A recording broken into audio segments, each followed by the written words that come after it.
Eu sou da missionária de terceira geração. Os meus avós, no lado do pai, eram missionários pioneiros na Zâmbia primeiro, na África. E o pai cresceu lá, ou nasceu lá e cresceu mais em Canadá, fez a escola em Canadá. Então, foi com a minha mãe para a Zâmbia em 1950. E depois, assim, eu nasci na Zâmbia. Cresci lá até 14 anos de idade e depois fomos para os Estados Unidos e assim fiz a universidade lá, a formação como enfermeira.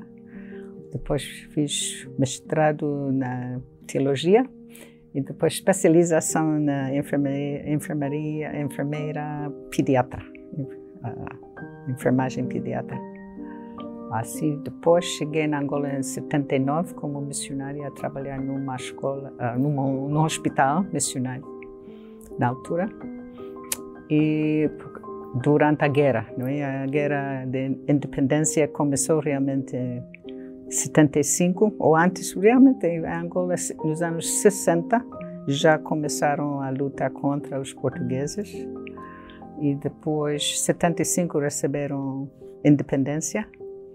Mas depois começou a Guerra Civil, como sabem, não é? Então, quando eu cheguei em 79, estava na guerra. Mas, na altura, o lugar onde estivemos, dava ainda para trabalhar, viajar. Mas, aos poucos, com o tempo, até 89, esses 10 anos, chegou até ao fim em que não poderia passear sem coluna militar para proteger e estava, porque os guerreiros estavam mais e mais perto a missão na altura. Então tivemos de mudar para a cidade nessa altura.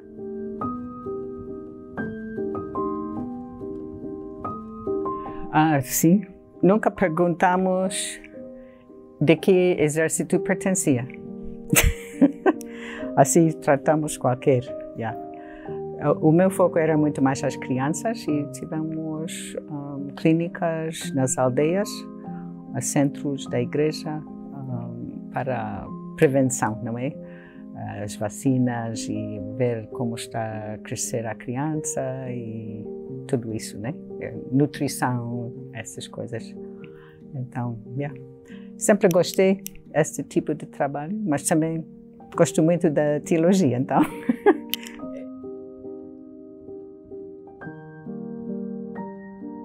A escola, eu estudei no Regent College em Vancouver, em British Columbia, não é? Em Canadá. E o foco daquela escola sempre era mais integrado no sentido de ver a tua profissão como parte da missão, não é? E não separar teologia de outra coisa da vida, não é? A fé cristã servia como alicerce da vida toda, não fazendo diferença em que profissão você servia. E eu gostei, isso me formou muito. E assim, quando fui a Angola, sempre fiz trabalhei como enfermeira, mas também logo fui pedido também ensinar na escola bíblica que existia e compartilhar a fé com os doentes, né? Então, depois, mais tarde, os líderes da igreja me pediram ensinar na escola onde estou agora. Então, é assim que mudei. Mudei o foco.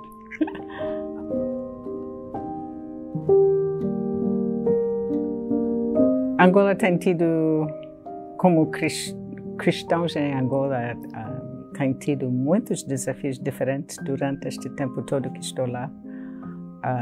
Por causa do marxismo, no princípio, isso fez que os cristãos tinham que decidir e se declarar mesmo seguidor de Jesus ou não, porque houve muita pressão contra o cristianismo, não é? Os líderes, no princípio, queriam apagar a igreja disseram que o cristianismo já não vai existir daqui 10 anos ou 20 anos. Mas, como em muitos países do mundo, não é? Em vez disso, a igreja cresceu bastante. Assim, mas houve sempre esse desafio de formação. Tem fé, muito zelo, mas muito pouco conhecimento, né? Então, a escola onde eu estou foi criado em 1981. Então, por causa da necessidade de formar pessoas ao nível mais alto, nível universitário, em teologia, para ter pastores que podem liderar bem, não é? E que também tem, eu ia dizer que agora o maior desafio é o discipulamento. Tem muito evangelização, muito nascimento de bebês cristãos, mas que ficam bebês e não têm a oportunidade ou não, o foco não está onde deve ser em termos de discipulamento. Então, eu ia dizer que isso é um dos maiores desafios hoje em dia. Isso e a coerência da vida com a fé, não é? Há muitos que se dizem cristãos, mas pela vida você não ia saber.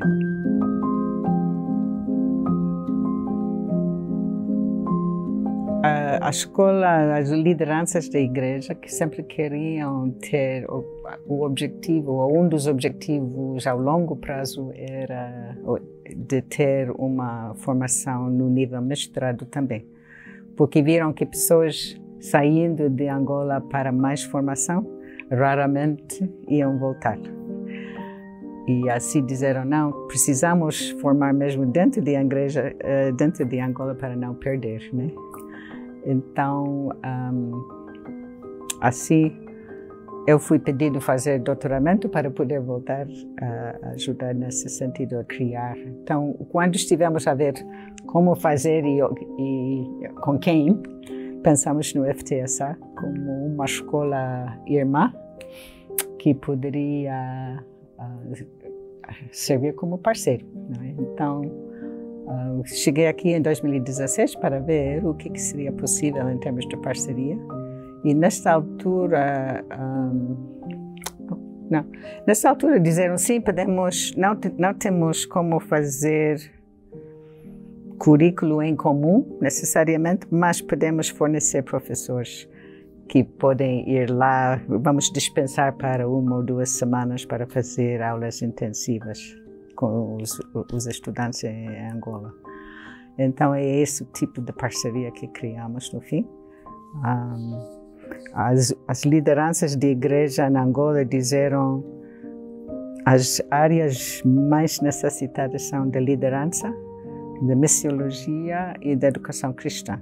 Essas 3 áreas principais. Então, decidimos, ok, vamos criar um currículo de mestrado de artes em teologia e os estudantes podem escolher um desses focos, mas têm várias aulas em comum. Então, o professor Flávio vem como especialista na exegese, na base de língua hebraica e grego, né? Então, ele vem fazer essas aulas com todos que estão dentro do programa de mestrado.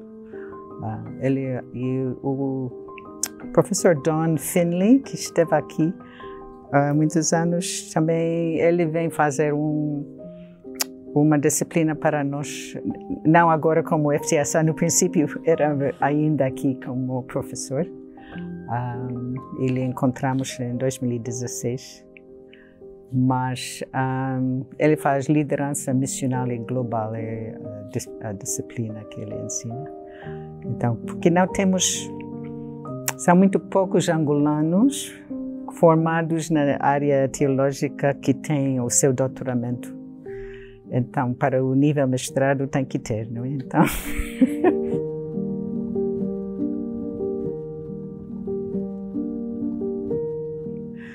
começamos em 2018, o fim de 18, setembro.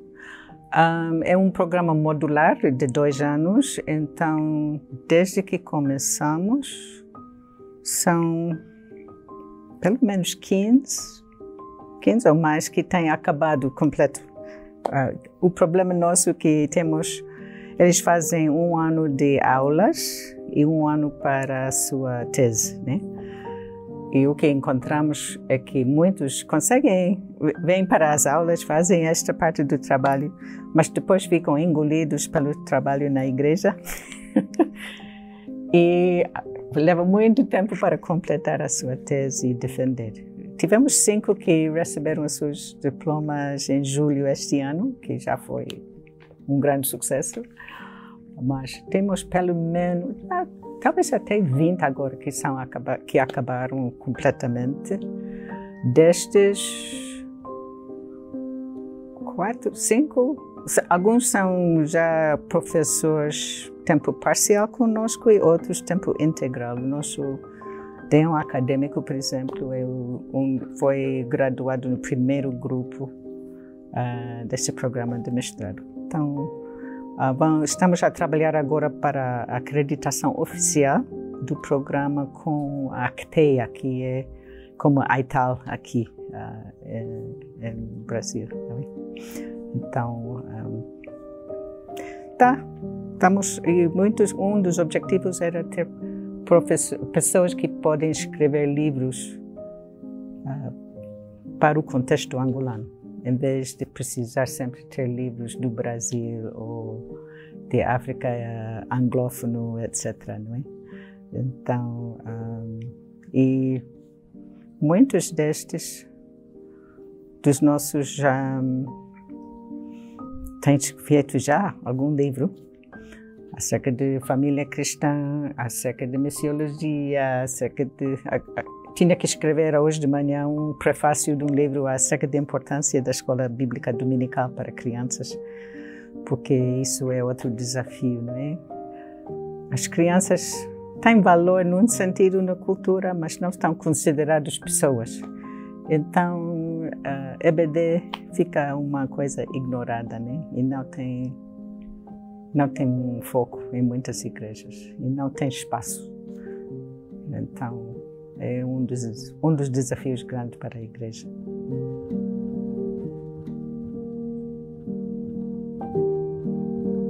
O que tem marcado ou criado maior diferença, talvez, é na área da família cristã. Por muitos anos, dentro da tradição cultural, a mulher não tem valor sozinha, né? Só se produz criança e é propriedade do seu marido.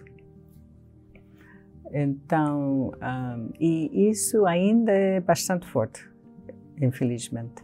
Uma das disciplinas que é mais importante na escola é família cristã. Como que a tradição cultural condiz ou não com os princípios bíblicos em termos de casamento e como andar a família. E isso tem sido uma das áreas em que você vê a diferença. As pessoas que têm passado na escola, que são pastores, estão a modelar uma vida diferente e isso está a trazer grande diferença dentro das igrejas. Acho que eu ia dizer, isso é uma das coisas que se vê. Ainda há bastante desafios em termos, como eu falei agora, não é, da criança e da escola dominical. Mas isso também estão a ver que é muito importante. Discipulamento é uma das disciplinas que temos dentro do mestrado também. O foco nisso, né? Como mentorear e como discipular pessoas para Cristo. E isso, tinha um pastor que começou o mestrado o ano antepassado. Ele é graduado dos anos 90, voltou para fazer o mestrado agora, depois de 30 anos de trabalho, né? Como pastor. E na aula de discipulamento, uma das coisas que eles têm que fazer é ter um pequeno grupo com que trabalhar aquilo que nós fazemos, que eu faço com eles, não é? Como estudante, depois eles fazem com o seu grupo.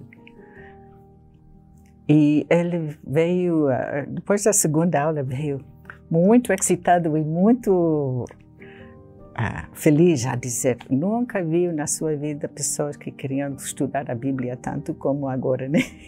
Ele disse: em vez de 5 pessoas, tenho 20 que querem estudar comigo, não é? Assim eu lhe disse: ok, assim tens que ter pelo menos 4 grupos, não podes ter tudo dentro de um. E ela disse que está a revolucionar a sua congregação, porque estão em contato com a Bíblia, estão a ver como isso faz a prática mudar da vida diária, não é? Estão a ver que, afinal, e não é só ouvir o sermão no domingo, faz diferença na minha maneira de viver cada dia. Então, eu vejo isso como um dos impactos grandes que a escola está tendo neste sentido.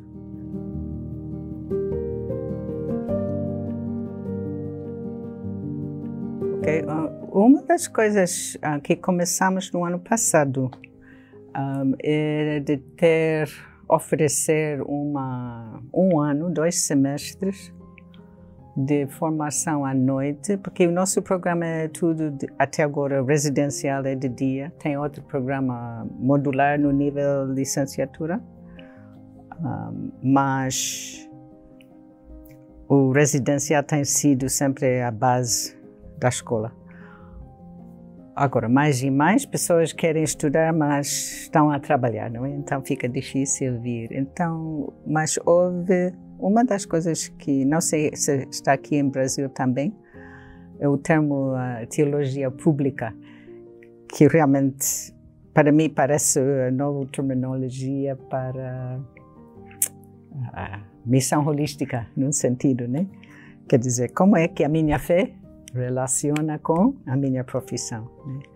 Então, em 2023, tivemos um congresso nacional a tratar deste assunto, a desafiar as pessoas, né, nesta área, para que haja mais coerência entre fé e vida, né? Depois daquilo, tivemos muitos profissionais que também estão a servir como leigos dentro da igreja, que vieram a dizer: nós queremos aprender mais. Então, começamos um programa à noite, 2 noites por semana, com panorama do Novo e Antigo Testamento, métodos de estudo bíblico, um pouco da história da igreja, mas depois a ética profissional, o que é teologia pública, qual é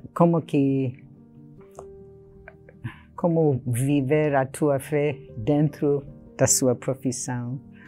E tivemos 20 e tal no primeiro grupo, e agora temos mais de 15, são 15 que estão agora neste grupo este ano, mas muito engajados. E é muito bonito ver como as histórias, como eles compartilharam o que aprenderam e como que isso está a fazer diferença. Então, é um dos desafios que temos, fazer mais disso. Alguns destes agora disseram: agora queremos fazer licenciatura em teologia. Faz favor, fazer à noite. Assim temos de ver como fazer. Mas o governo angolano também, como há vários outros países na África, em abril este ano, passou uma lei dizendo que qualquer pastor, qualquer líder de uma igreja tem que ter licenciatura na teologia. Que, num lado, não é muito realista, porque no meio rural não faz sentido, né?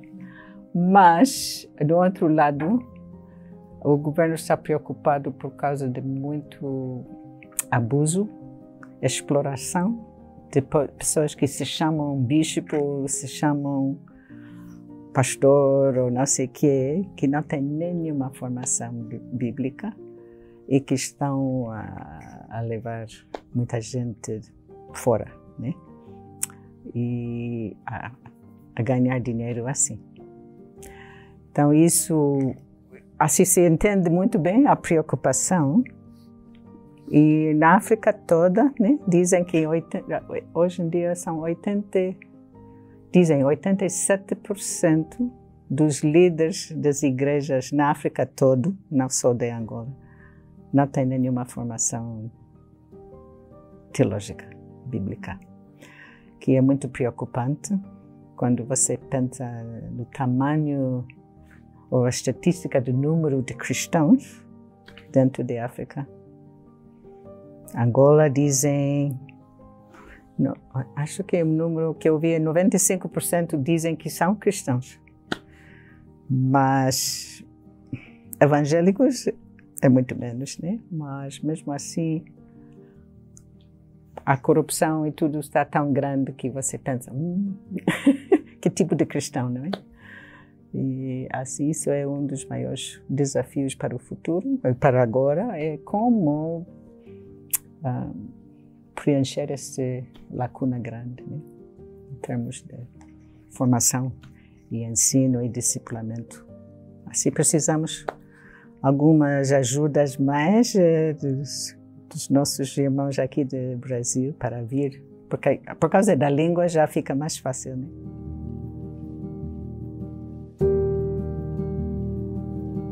Na área de formação é certamente uma das áreas que pode contribuir bastante.